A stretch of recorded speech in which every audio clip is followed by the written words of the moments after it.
Bons dias. Antes de mais tudo, pequenos comentários do pessoal lá nos e-mails e que já vão gerar pequenos comentários aqui. Uma pessoa perguntou se eu não podia fazer periodicamente, de vez em quando aumente, uma, uma aula síncrona para a gente discutir essas coisas num grupo de Meet ou Teams ou o que quer que seja. Em teoria a gente poderia. Por que eu vou dizer que a princípio eu não vou fazer isso? Porque primeiro, eu não gosto de alterar o plano divulgado da disciplina em maneiras fundamentais. Eu estou fazendo uma correria insana toda semana aqui para tentar manter essas aulas mais ou menos dentro de uma aula, porque as pessoas que entraram na disciplina se comprometeram com uma disciplina que disse a elas que elas iam fazer 1 hora de aula assíncrona e iam ter 3 horas para fazer o seu outro trabalho. E elas têm outras disciplinas, elas têm outras coisas para fazer, e eu não quero ampliar essa carga de responsabilidade. De outro lado, existe essa grande fronteira entre totalmente assíncrono e parcialmente assíncrono. E essa disciplina foi apresentada dessa maneira e foi aprovada dessa maneira no colegiado. Então, não me agradaria fazer isso em relação ao colegiado, à ficha da disciplina e ao compromisso que eu assumi com os alunos. Não é que a ideia seja ruim, viu? A ideia era muito boa, mas não estava prevista. E por não estar prevista, eu acho um pouco complicado de implementar agora. No entanto, a gente tem o fórum, né? E assim, eu peço desculpas até se nos últimos dias eu deixei ele meio de lado e de repente ele não vai servir para resolver coisas em 24 horas, mas a aula periódica a cada 3, 4, 5 semanas também não serviria. Mas ele está lá. E eu acabei de passar por lá agora e deixar umas respostas muito grandes a coisas que eu até vou tentar não desenvolver muito na aula agora, porque o pessoal realmente usou dessa vez para dúvidas de tradução. Tomara que isso engrene, tomara que vocês usem mais aquele fórum. E eu até por vocês usarem mais, eu posso me acostumar mais a passar por lá, porque se eu vou 3, 4 dias não tem nada, no quinto às vezes eu esqueço de ir, né? Então a gente tem o fórum, abusem do fórum, usem o fórum, deixem as coisas lá, continua funcionando assincronamente, continua funcionando sem mais tempo de aula, portanto dentro do previsto originalmente, e funciona legal, eu acho que pode funcionar legal. Beleza? Fora isso, mais uma pessoa adotou o procedimento de deixar certas coisinhas em vermelho, como dúvidas. Continuo dizendo, acho bacana, não me incomoda, desde que não seja o texto inteiro. Acho bacana porque me guia, inclusive, para o que pode ser comentável durante a aula, né? Eu posso partir dali, inclusive, e não é problema nenhum, podem deixar lá. E também podem jogar no fórum essas mesmas dúvidas e a gente pode ir discutindo paralelamente, né? A discussão não precisa ser só nessa 1 hora de aula aqui, o fórum e essas dúvidas apontadas no e-mail, embora eu não responda pontualmente nos e-mails, simplesmente porque eu não dou conta, também podem ser úteis. Tá? A gente está indo para a página 196 do nosso documento agora. Vou começar do parêntese que abre ali, que foi onde a maioria de vocês começou agora, aquele "this notwithstanding the fact that our own Audrey". Isso, apesar do fato de que a nossa própria Audrey, né, existe esse duplo das duas Audreys, e isso não vai ser irrelevante, né? A ideia do duplo, a ideia da identidade trocada, de quem é que está de fato em que lugar, é uma ideia central para o conto todo. Além do fato de esse nome Audrey apontar para uma certa classe social, para um certo tipo de gente, né? Se a gente ainda tivesse naqueles tempos em que a gente traduzia nome de personagem no Brasil, ali até os anos 60, comecinho dos anos 70, seria um caso de se pensar que nome dá, né? Que nome aponta para um mundo branco e endinheirado com esse tipo de problemas, né? Aqui Audrey funciona muito bem. Então a nossa Audrey, nossa própria Audrey, interessante ele usar our own, ela não é filha dele, né? Mas ele tem ali um verbo de uma ideia de posse, né? Nossa própria Audrey, que agora tinha 19 anos. Não titubeiem antes de desdobrar algumas dessas coisas, né? Esse now 19. E se você achar que o melhor jeito é dizer que agora tinha 19 anos, ou que estava com 19 anos, ou que estava com 19, não é necessário, como já dizia o Horácio, como já dizia o Cícero, até esqueci quem que disse isso pela primeira vez. Não é preciso traduzir cada palavra por uma palavra, você precisa passar essa ideia, né? Como é que alguém diz? A minha filha, now 19, como é que se diz isso em português? E a segunda... a gente diria só a segunda neta, eu acho, né? A segunda neta mais velha do Dr. Saip, had, on the other hand, never once reported being frightened of or by her great father. Ela nunca tinha dito, lembra que os outros netos às vezes dizem que ficam assustados com as características do envelhecimento do avô, mas ela nunca disse ter ficado assustada, frightened of or by. E aqui, na verdade, o problema é que essas duas preposições jogam com dois sentidos do adjetivo frightened. A gente, às vezes, se condiciona a traduzir meio automaticamente frightened por assustado, mas frequentemente quer dizer amedrontado, né? To be frightened of é ter medo de. To be frightened by seria ficar espantado, ser assustado por, né? Ter medo de ou ficar com medo de. Talvez a gente tenha que trocar esse of or by para dois verbos, ou com duas preposições, ficar ou estar com medo de, ficar ou ter medo de, teria que dar outra, não precisa de novo traduzir exatamente a mesma construção, exatamente na mesma ordem, o que eu preciso é, de novo, caracterizar esse indivíduo que está tentando dizer as coisas da maneira mais detalhada possível. E ela nunca teve medo do seu great father, a childhood sobriquet which had stuck. Em vez de chamar o avô de grandfather, ela chamava de great father.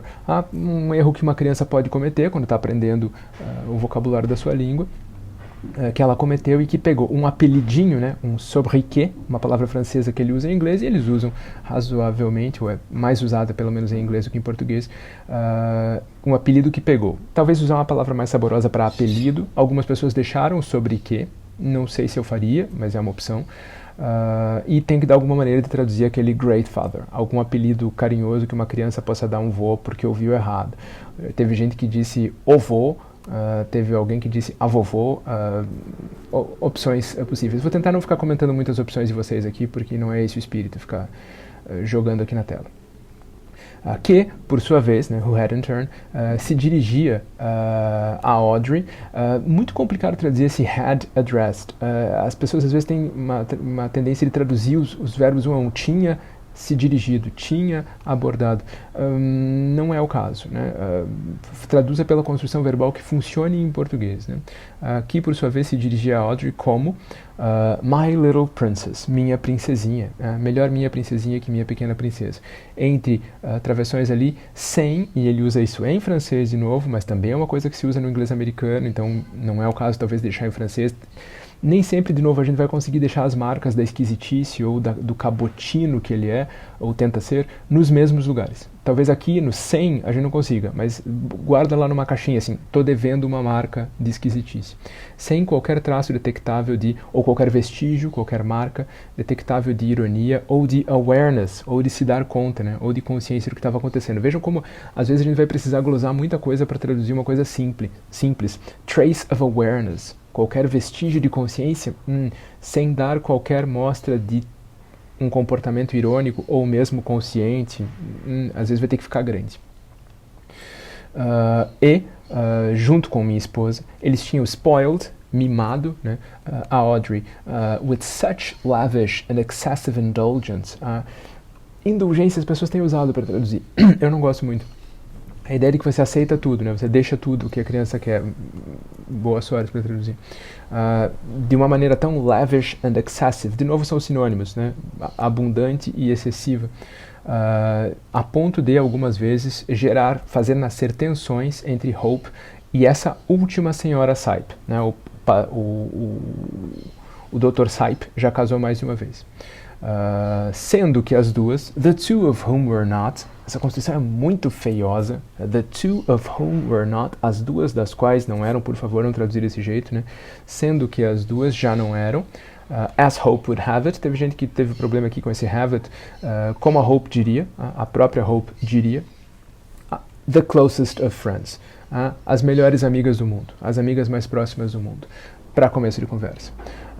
Por um consenso mútuo e tácito, recíproco e tácito, a nossa Audrey tinha o costume de chamar a Hope de mãe, ou mom, mamãe ou mãe, provavelmente, e a mim como Randall, Randy, ou quando estava nervosa ou tentando, e aqui um trecho que deu problema, deixei mais comentários lá no fórum, trying to make some ironic point in the perennial struggle for youthful control versus independence, tentando marcar alguma posição nessa luta perene entre ver fórum, chamava de Mr. Napier, ou Mr. and Mrs. Napier, ou decididamente de maneira sarcástica, como a dupla dinâmica. Dynamic Duo não tem opção, é dupla dinâmica. Tá? Quem viu o Batman das antigas sabe que era esse o termo usado, não há por onde escapar. Não pode ser o duo dinâmico, não tem outra chance. Detalhe, algumas pessoas perguntaram do nome do casal, né? Tá lá no fórum também essa discussão. Napier é de fato o nome do personagem, então a gente pode saber. Randall Napier é o nome do nosso narrador. Portanto, só o nome do personagem. Fica lá, a nota está lá para explicar o contexto mais amplo. Tem o dado divertido que ele se chama Randall e é por vezes chamado de Randy, como quase todo Randall, nenhum problema aí. Só que Randy é um termo possível para tarado, sexualmente motivado. E isso é relevante aqui nessa nossa... A gente não sabe se esse é o nome real dessa pessoa, né? Já vai ficar claro. Mas isso vai se perder na tradução. Não tem como colocar isso na tradução. Nova frase.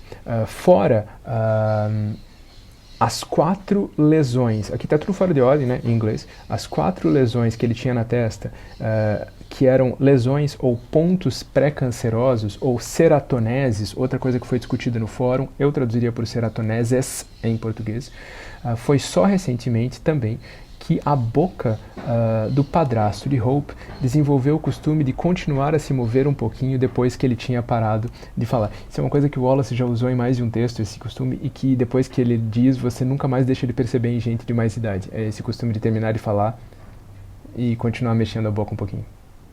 É um negócio muito estranho. Ou como se estivesse saboreando o gosto das palavras, ou silenciosamente retomando as palavras. Tem que tomar cuidado com como usar esse ou aqui. Provavelmente o como se estivesse teria aqui para frente. Né? Como se estivesse ou saboreando o gosto das palavras ou retomando-as de maneira silenciosa. Quando eu fico sugerindo, já disse isso aqui, essas traduções, eu estou querendo dar a semântica. Pelo amor de Deus, não é boa tradução de prosa. Ou retomando o gosto delas, é tudo muito feio.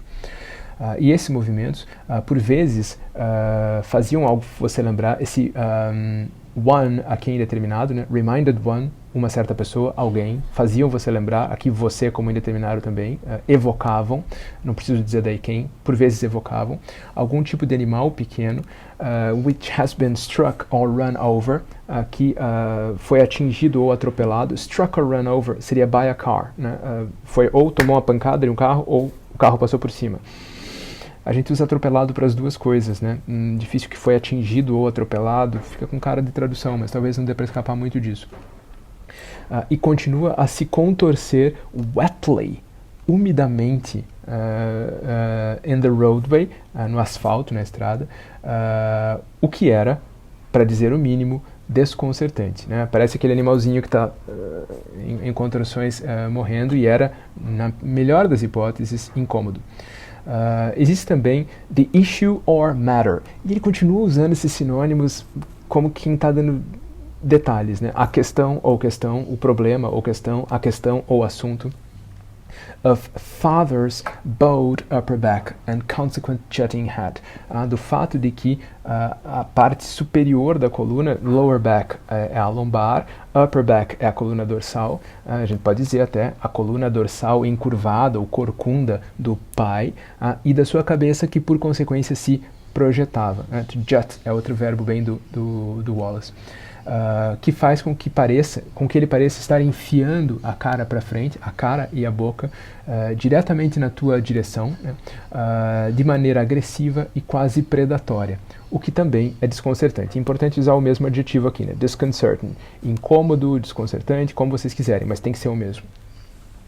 O que pode ser uma questão de postura geriátrica ou compressão de disco, ou talvez o princípio de uma verdadeira corcunda. E ele usa de novo duas expressões para corcunda, hunchback or hump.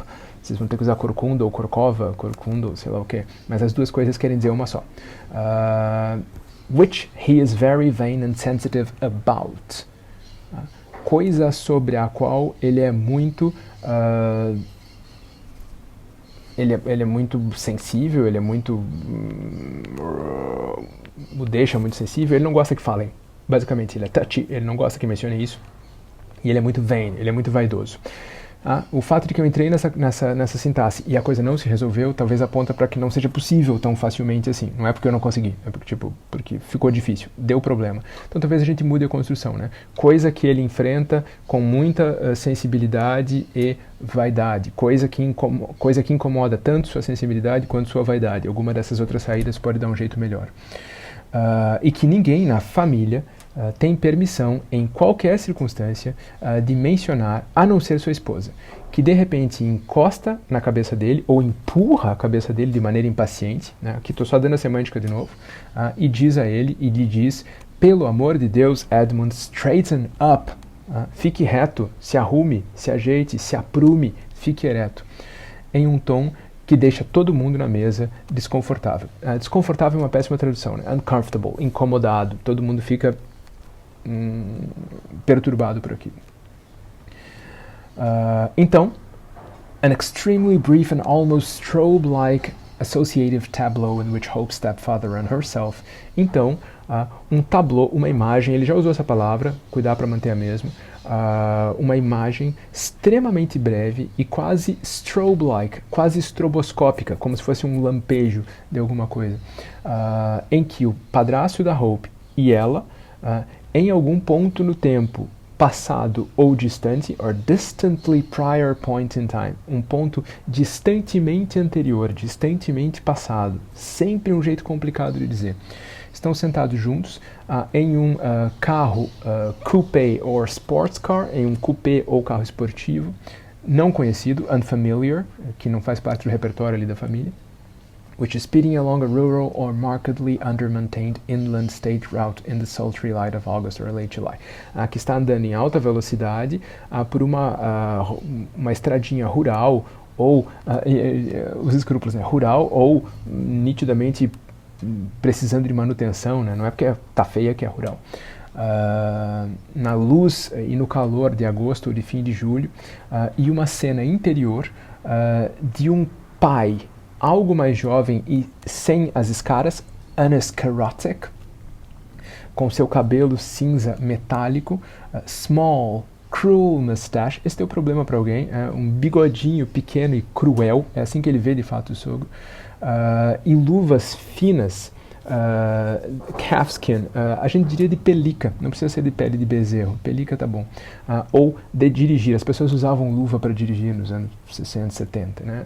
Luvinhas finas de pelica ou de motorista, entre aspas, dirigindo o veículo, assim como vistas, imagens de panoramas exteriores, and divided center or meridian line, a center or meridian line é a linhazinha que divide as duas pistas da estrada, né? A linha central ou meridiana, que se distendiam, as linhas divided. Por que divided? Porque elas são segmentadinhas, né? Aqueles tracinhos de linha que separam quando é possível cruzar a pista.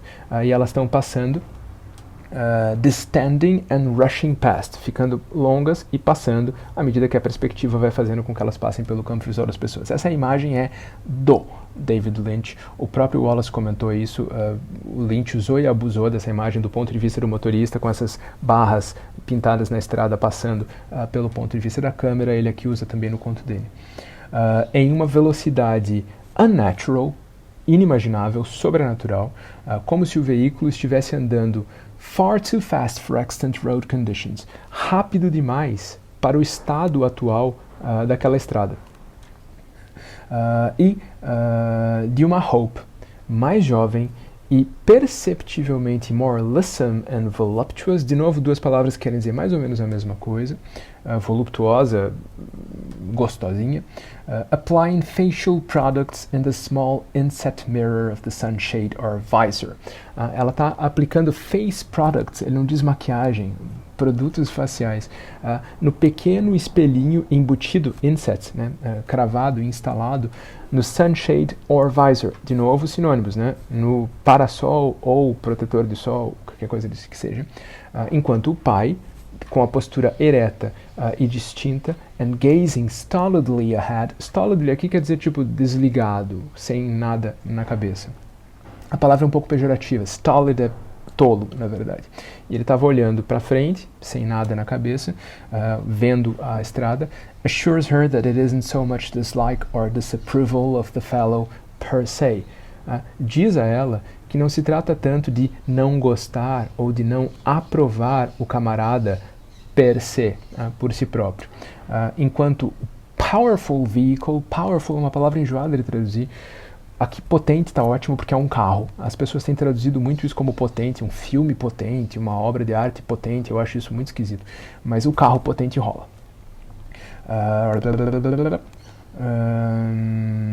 Enquanto o potente veículo recedes up ahead in the radiant late summer haze. Vai desaparecendo na estrada, in the late summer haze, na neblina do fim do verão. Haze aqui não precisa ser neblina, pode ser só aquela sensação do ar quente, né, aquela distorção que a gente tem quando olha para a estrada. The whole brief tableau or interior vision or shot, sendo que essa imagem toda, essa breve imagem inteira, esse tableau, ou visão, ou cena, shot, aqui no sentido de cena, de cinema, né? É tão rápido e incongruente que só pode ser visto, por assim dizer, as it were, por assim dizer, retrospectivamente. A coisa é tão um relâmpago que só pode ser revista, repensada. O que é essa cena, né? Provavelmente ele está imaginando ou lembrando algo que lhe foi contado, que ele presenciou, pouco provável, em que ela estaria contando a ele que ia casar ou ia ficar com esse cara. E ele dizendo, não é tanto que eu não gosto, eu não aprove o cara.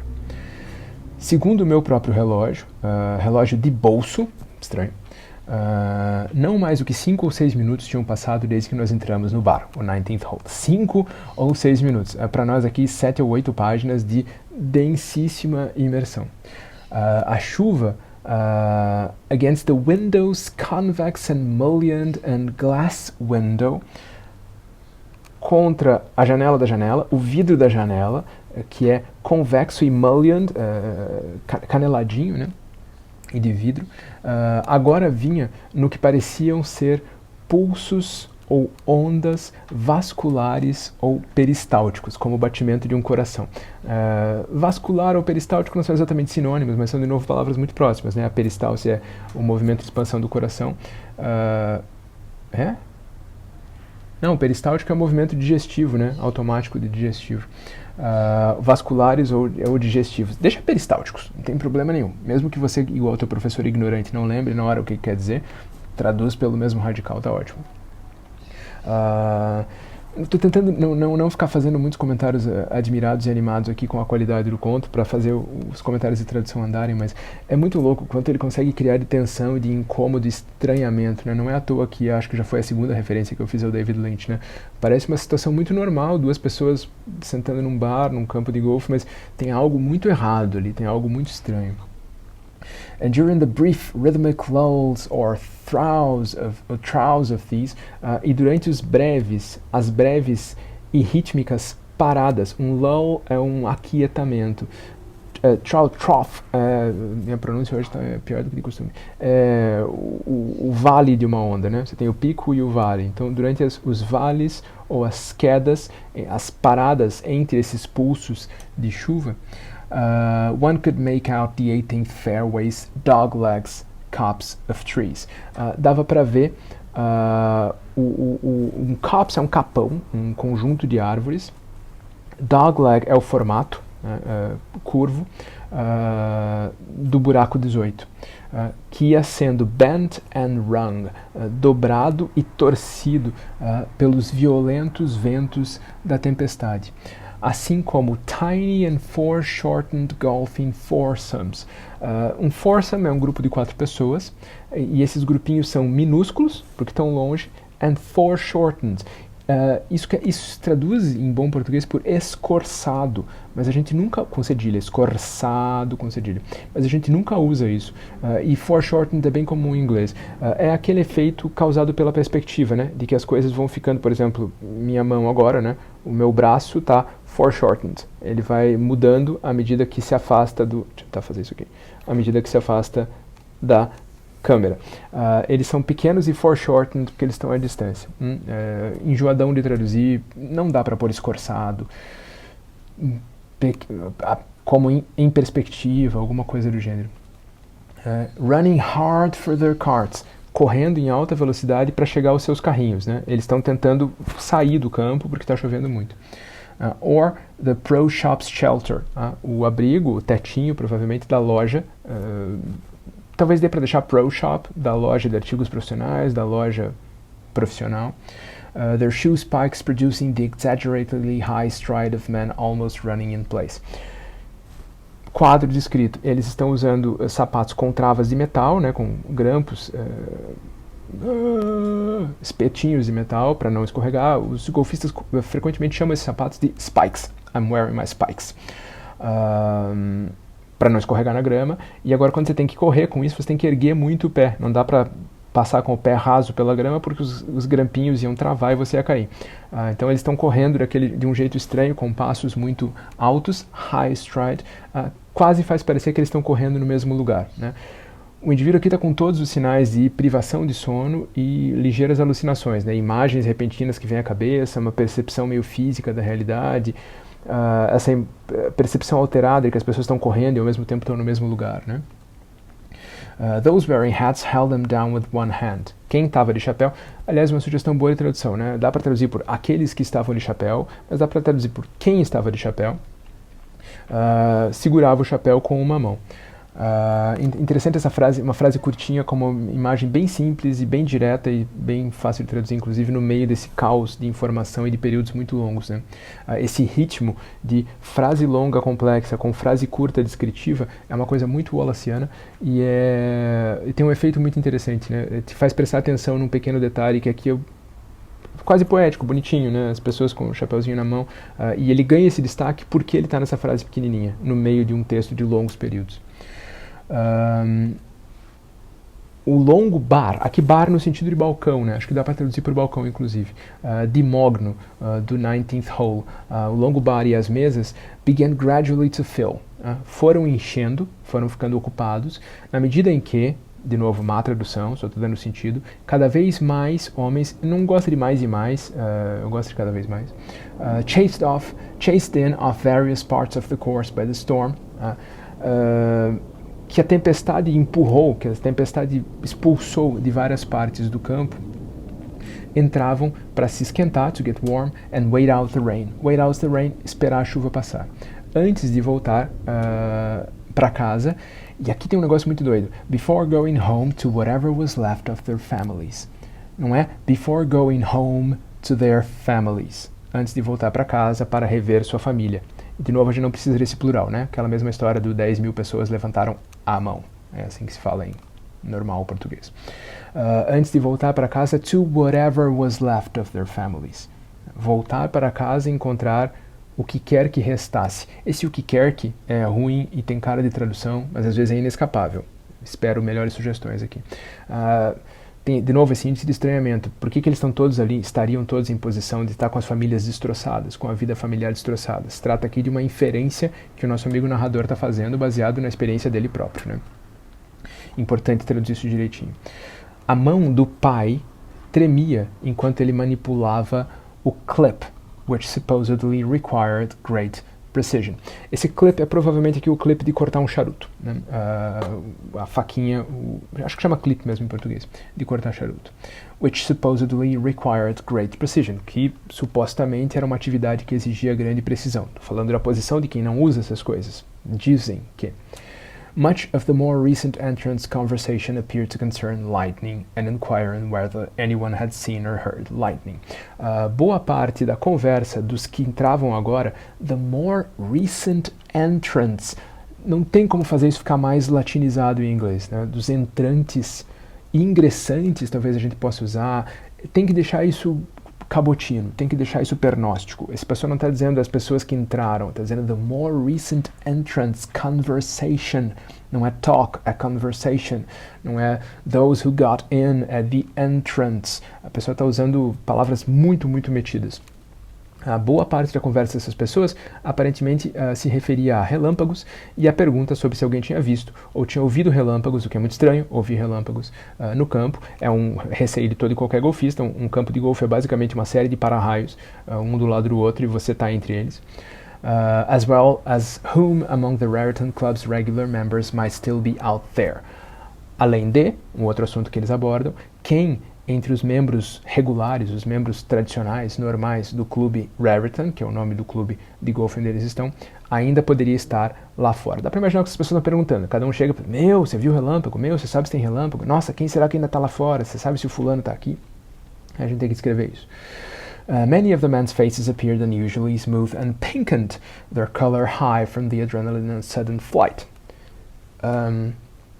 O rosto de muitos dos homens, não os rostos, já falei disso várias vezes, o rosto de muitos dos homens parecia incomumente ou estranhamente liso, em vez de preocupado, and pinkened, e anacarado, e róseo, e avermelhadinho, se vocês quisessem. Their color high. Isso aqui não quer dizer cor alta, como alguém até se perguntava na tradução.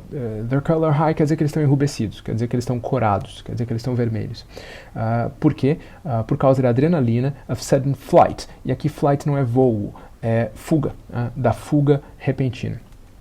Actuarially speaking, actuarially é tipo estatisticamente, mas da maneira mais, de novo, cabotina que se possa imaginar.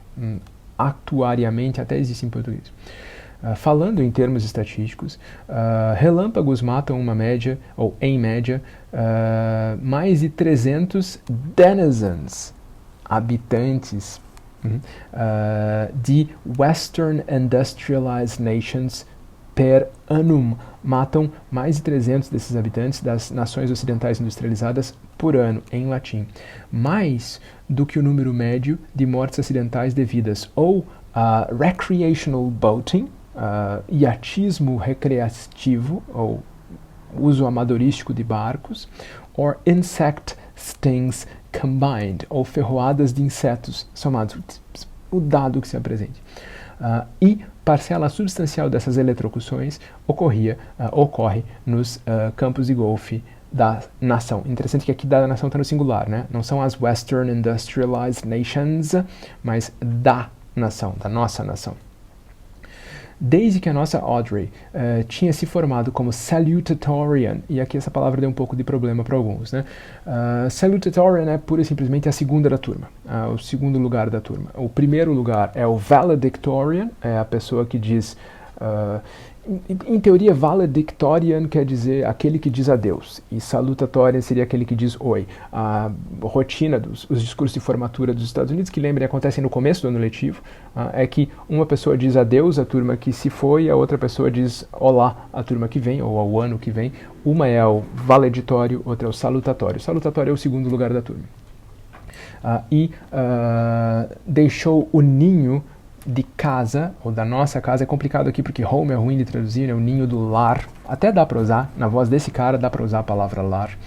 For her freshman collegiate year, para o seu ano collegiate universitário, né? Ok. Freshman é calouro, para o seu ano de caloura.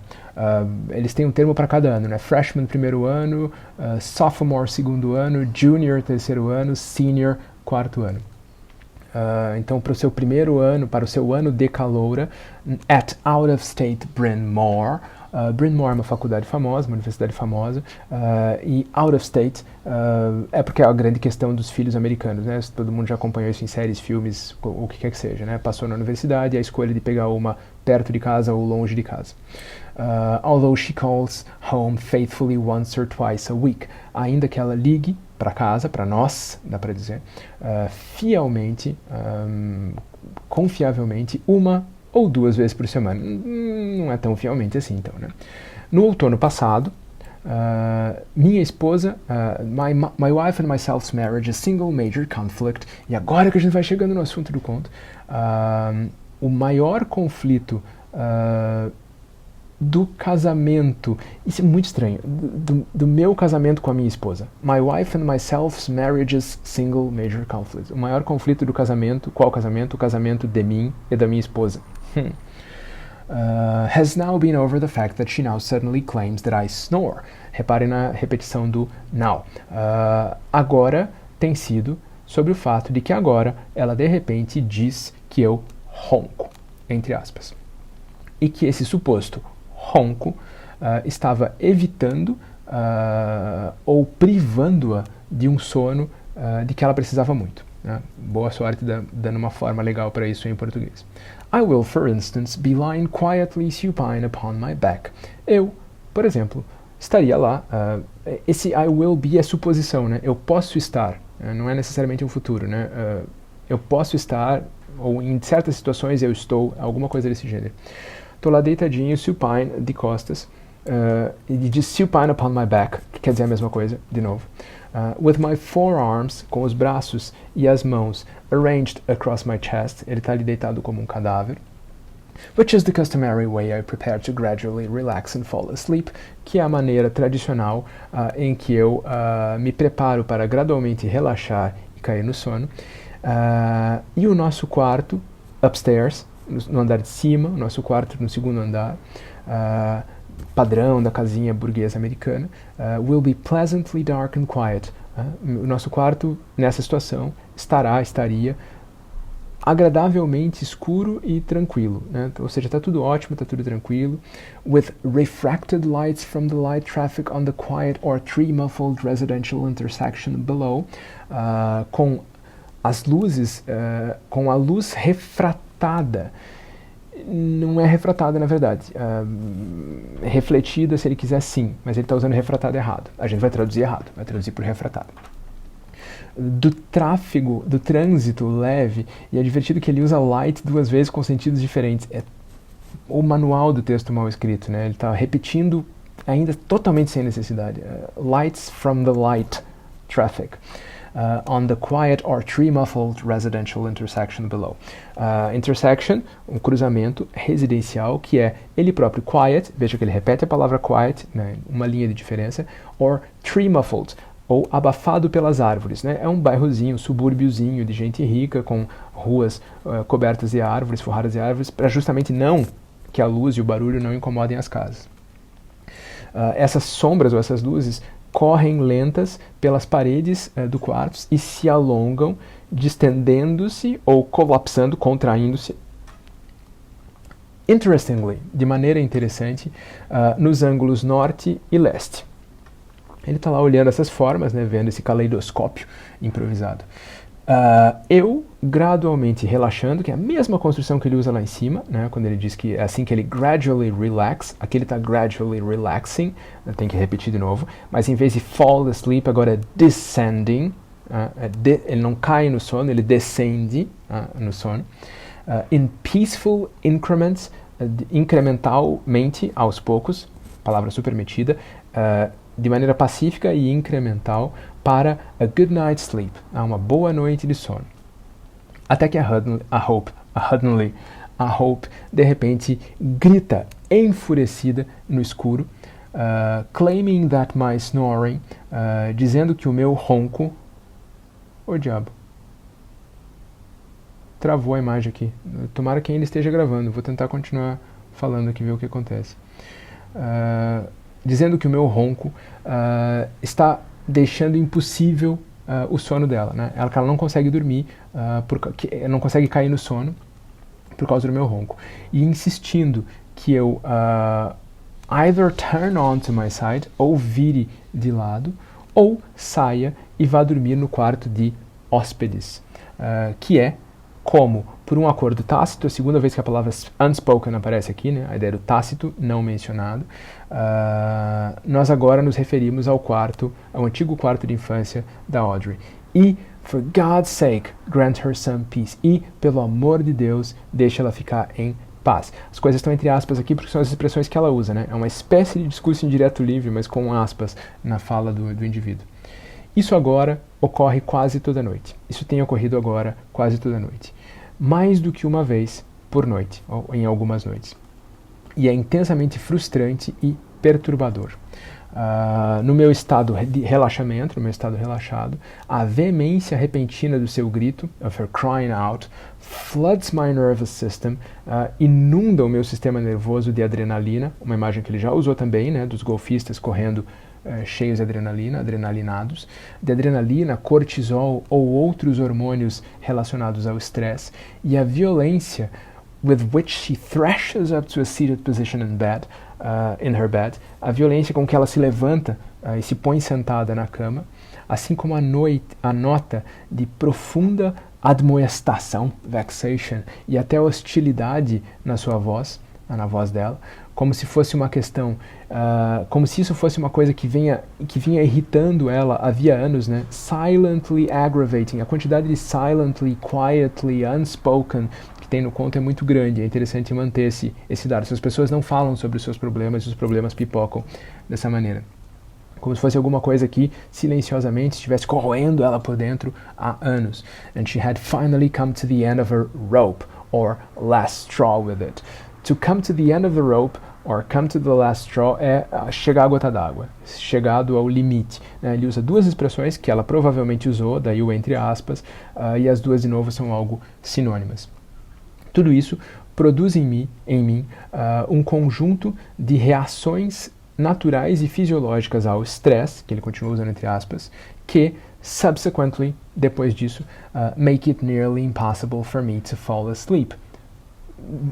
Tornam quase impossível que eu consiga pegar no sono, às vezes por horas ou até mais. In the past, anteriormente, no passado, particularmente durante gripes pesadas, né, during head colds, resfriados, se vocês quiserem, melhor, ou em some calendar year summer months. Calendar year, esse cara está extraindo que ele é um contador, né? Ele usou aquele atuarialmente lá atrás e agora ele diz calendar years.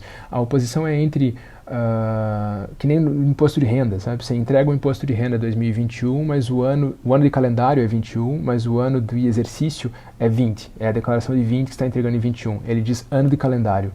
Como se fosse uma distinção relevante aqui. Nos meses de verão de alguns anos de calendário, quando a contagem de pólen está alta e minha febre do feno, um tipo de alergia, está ativa ou severa, I suffer from hay fever. A gente já tinha entendido. Eu sofro de febre do feno. E, na minha infância, em Wilkes-Barre, minha irmã, cujas alergias eram ainda mais severas que as minhas, além dela sofrer de asma congênita, e é engraçado que essa frase também está errada sintaticamente, né? Whose allergies were even more severe than my own, as well as suffering. Esse as well deveria qualificar as allergies, cujas alergias eram piores que as minhas e que também as alergias sofriam de asma congênita. Não, a frase é um pouquinho torta. Minha irmã e eu tínhamos que ser levados pela nossa mãe 2 vezes por semana ao pediatra local para injeções, né, vacinas de alergia por vários anos. Eu, é verdade, admittedly, sofri acessos ocasionais de ronco que incomodaram ou despertaram, acordaram awake durante o nosso casamento. Mas esses acessos passados, acessos ou episódios, ele continua repetindo as coisas, sempre foram resolvidos com facilidade quando ela delicadamente sugeria que eu virasse para o lado, o que eu sempre, imediatamente e sem objetar, fazia. Frequentemente resolvendo o problema sem que nenhum de nós dois sequer acordasse de verdade. The whole exchange was friendly. Essa conversa toda que se dava nessas ocasiões era amistosa, era amigável. E tão unexceptionable, e tão não digna de nota, que a Hope frequentemente podia me fazer virar sem me acordar ou sem que ela própria ficasse worked up, irritada or aggravated, excitada, irritada ou frustrada. Thus it was not, I had originally planned to aver either during the Black Nine, portanto não era, e aí vem um dos grandes parênteses do nosso amigo, eu tinha originalmente planejado confessar, dizer, estabelecer, ou durante os últimos 9 buracos, ou ali no bar, no 19th hole, that I claimed, as do some husbands, não era, portanto, que eu dizia, como fazem alguns maridos, que eu nunca roncava. Nem que eu não tivesse disposição, que eu não estivesse disposto a virar de lado, ou para o outro lado, to take reasonable steps to accommodate hope, para ser razoável e tomar uma providência para facilitar a vida da Hope quando algo has caused me every once in a great while to rasp, cough, gurgle, wheeze or breathe in any way obstructedly in sleep. Quando alguma coisa, muito de vez em quando, graças a Deus a gente tem essa expressão muito de vez em quando para traduzir once in a great while, Para rasp, e aqui vai ser um inferno, né? To rasp, cough, tossir, gurgle, gargarejo, wheeze é um chiado na respiração, ou respirar de qualquer maneira obstruída enquanto dormia. Ele fez essas coisas todas quando dormia. Rather, that the true, more vexing or paradoxical source of the present marital conflict is that e sim, que o verdadeiro, mais vexing, mais constrangedor, ou mais paradoxal, né, que a fonte verdadeira, mais ou paradoxal, do conflito conjugal atual, ruim rimar esse Montreal aí, boa sorte, é que eu, na verdade, am not yet truly even asleep at the times. My wife cries out suddenly, now about my snoring. É que quando ela grita de repente sobre eu estar roncando, eu não estou nem dormindo. I'm not yet truly even asleep. Veja um monte de qualificativos, né? I'm not yet truly even asleep. Eu nem mesmo estou verdadeiramente adormecido. Por favor, não traduzam isso desse jeito, né? Eu nem estou dormindo de verdade, qualquer coisa assim. Nos momentos em que ela grita de repente sobre o meu ronco e sobre eu estar incomodando her nearly every night. Quase toda noite, praticamente toda noite, desde que a nossa Audrey saiu de casa. Ele localiza muito facilmente isso, ele usou a palavra nest lá atrás, né? Que a Audrey deixou o nest. Existe todo esse lugar comum, né, essa psicologia de balcão americana da síndrome do ninho vazio. Ele está automaticamente colocando isso nessa categoria, né? O fato é que desde que a filha saiu de casa, ela criou esse problema agora. Esse problema é que do meio do nada ela diz: você está roncando e não me deixa dormir, quando na verdade eu nem estou dormindo. Como é que eu posso estar roncando? It is very nearly always within no more than roughly an hour of our retiring. It's very nearly always. Ele é um cara muito meticuloso, ele quer se pintar como um cara muito meticuloso, né? Ele nunca diz sempre, nunca diz nunca, ele diz é quase sempre, ou muito quase sempre, dentro de uma hora, ou cerca de uma hora. Ele continua sendo um cara detalhista, ele parece um contador, né?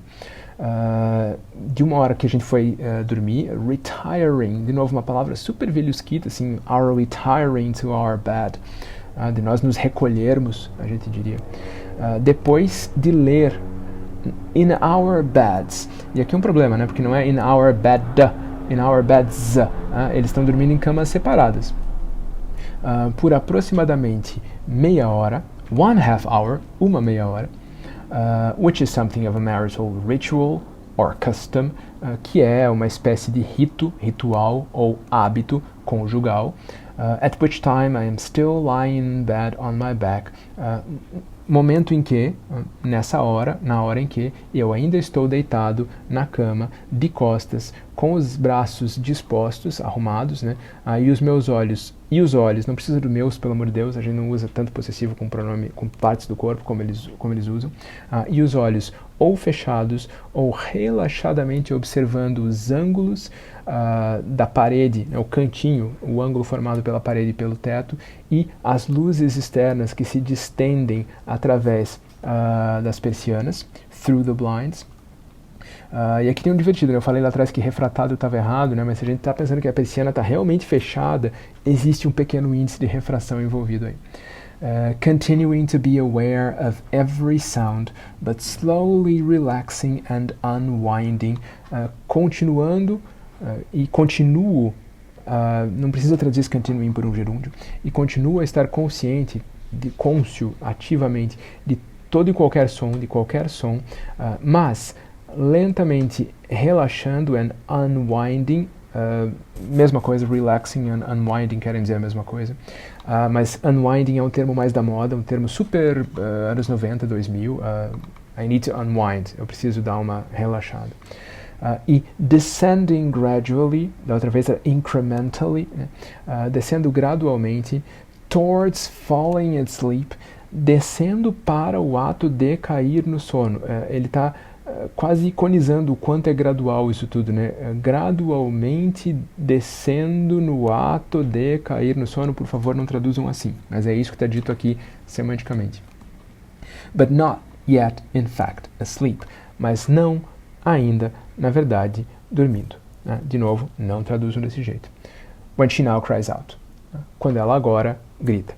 Tem toda uma presentificação envolvida aqui, né? Começou com o uso de futuro, né? I will be, eu posso estar nessa posição, e insisto, esse will não precisa ser um futuro, é uma I may be, é uma construção do tipo, imagina que eu estou lá deitado, eu posso estar lá deitado, eu vou estar lá deitado, talvez. E agora termina no presente, né? When she now cries out, quando ela agora grita. É uma questão gramatical, mas é uma questão também meio icônica, né? Porque ele está imaginando uma situação e de repente essa situação se interrompe por uma marca de tempo. Agora ela grita, né? Que é exatamente a sensação que ele tem, né? Quando ele está apagando, gradualmente descendendo para a queda no sono, quando ela marca o momento presente.